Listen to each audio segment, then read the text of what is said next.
যার মাথা ঠিক নেই, বিকৃত মস্তিষ্ক, মানসিক রোগী, তার নামাজ পড়া লাগবে না। অতএব যদি কেউ মানসিক রোগী থাকেন তাদের নামাজ পড়া, আর বাকি যারা আছেন তারা যে বয়সেরই হোক, প্রাপ্তবয়স্ক হওয়ার পর থেকে মৃত্যুর আগ পর্যন্ত তাদের সবাইকে কি করতে হবে? নামাজ পড়তে।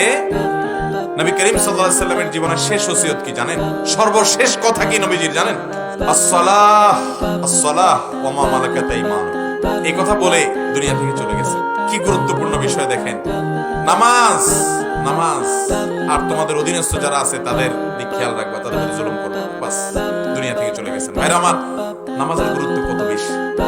নবী সাল্লাল্লাহু আলাইহি সাল্লামের জীবনের শেষ মুহূর্তে বারবার সেন্সলেস হয়ে যাচ্ছেন, অসুস্থ, মৃত্যুর আগ মুহূর্তে পানি দেওয়া হচ্ছে, একটু সেন্স আসতেছে, বলতেছেন নামাজ হয়েছে, জামাত হয়েছে কিনা। বারবার নিজে পায়ে হেঁটে তার ঘর থেকে মসজিদ কয়েক কদম দূরত্ব মাত্র, যেতে পারছিলেন না। দুই সাহাবীর কাঁধে ভর করে পাকে মাটির সাথে টানতে টানতে গিয়ে নামাজে জামাতে শামিল হয়েছে। তারপরেও জামাত